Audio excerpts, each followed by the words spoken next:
From this to this. From this to this. O diba ang daming transition natin ngayon, kumarites. Yung lamesa na mai-recommend ko sa inyo, kumarites, kasi naman talaga napakaganda niya sa personal at matibay. Pero bago yun, pakita ko na muna sa inyo yung aming hagdanan na tapos na nga po itong i-tiles. Ito nga po yung before niya. So yung nagastos pala namin sa paghagdanan nito, kumarites, ay 4,000 mahigit. Materialis lang yun, kumarites. O diba, may pa-extra tayo dyan. O hindi ko yung finiflex ko kung hindi yung hagdanan. Yung matibay lang na natira dyan ay yung mga vinyl tiles.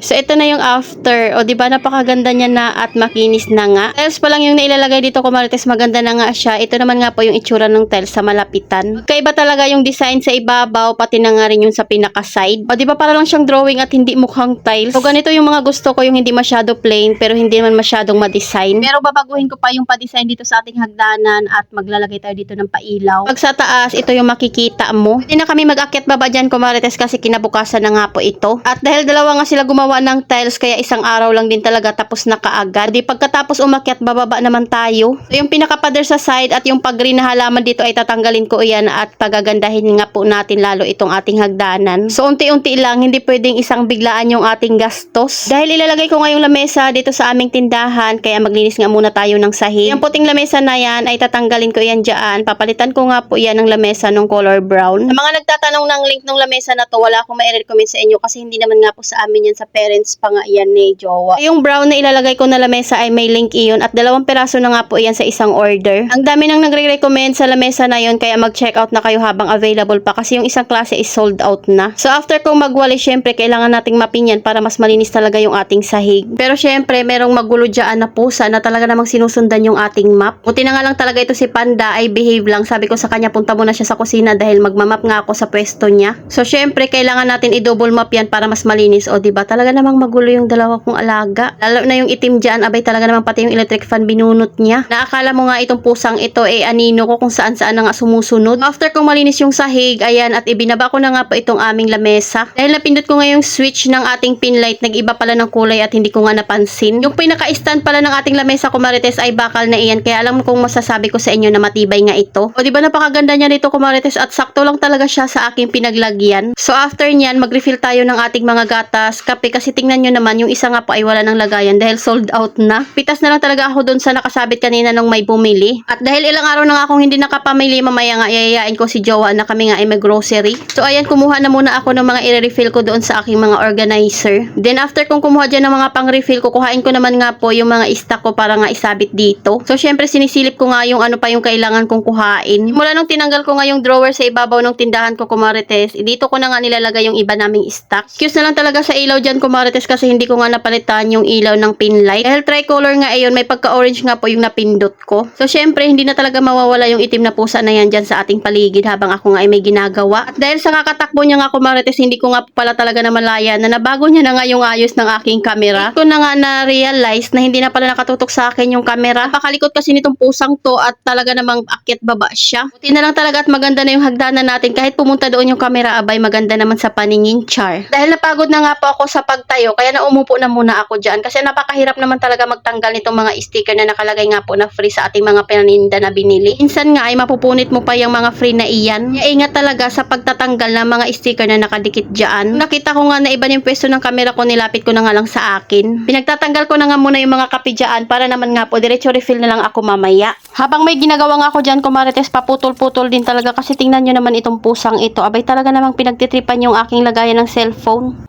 O diba talaga man kung saan-saan na nga nakatutok ito. Kung mapapansin nyo, ito yung madalas kong nire-refill kasi ito talaga umaga, tanghali, hapon may bumibili nito. Kaya pag alam ko nga paubos na nga yung stock ko, ay kailangan ko na talaga kaagad mamili. Dahil sayang nga kung hindi nga natin maibigay yung hinahanap ng customer. So binago ko na nga yung pwesto ng ating camera para naman nga po hindi tayo maisturbo sa ating pagre-refill. Nuna ko na nga itong swak kasi kahit isa wala na talagang natira. So kita nyo na sa mukha ko dyan na talaga namang pinagpapawisan ako at tumutulo, tumatagaktak pa yung pawis. So syempre ako na naman nga yung ginugulo ng pusang ito. Tawag pala nila dyan ay Puma, kagaya lang din sa pangalan ng pusa namin dati na color black. Bigla nga lang umalis si Puma nang walang dahilan. Sabi nila pag umaalis daw yung pusa, ibig sabihin nun ay mawawala na siya. Tapos yung pumalit naman na sa kanya ay medyo kahawig niya lang, pero yun kasi si Puma ay behave iyon. Ito sobrang hyper. Diba coffee is life talaga tayo mga Pinoy, kahit mainit abay kape pa rin tayo ng kape. Isang gatas pala na naiwan dyan sa ilalim ng lamesa, syempre makikita ko yan ay late na. Ito na lang pala yung oyster na natira doon sa aking grocery nung nakaraan, inirefill ko na siya. Ako yung gatas kaya kinuha ko na muna. Wala akong makitang gunting kaya habang pinuputol ko ito kumarites hanggang 2 kape lang ako kasi sayang kung mapupunit. Gugupitin ko na nga lang ito pag makita ko na yung gunting. Naman ay Nescafe stick dahil ilang piraso na lang yung natira. O diba napakaganda ng lamesa na nakalagay dito at marirecommend ko nga ito sa inyo. Ito lang yung laki niya at 2 piraso na nga rin po iyan. Itong mga lagayan ko ng Nescafe stick, Magic Sarap, kung gusto nyo nga rin yan ay mag-comment lang kayo. Ilalagay ko lang sa comment section yung link. Ang mura lang yan. Kanina may bumili ng Magic Sarap na hirapan talaga ako magpunit kasi naubusan na nga yung refill ko. Dahil nagapak-apak nga po dito yung pusa namin, abay pinunasan ko na nga muna ng tissue. So ayun lang muna ko marites, pakita ko lang sa inyo yung ayos ng tindahan namin nung pinalitan ko nga po yung lamesa. O di ba ang ganda niya tingnan? Ko na yung magko-comment na hindi niya nagustuhan yung ayos ng bahay ko, abay bahay ko ito. Kung anong ayos na gusto ko ay ako na ang bahala. Ayun lang muna ko marites, salamat sa panonood, follow for more, God bless us.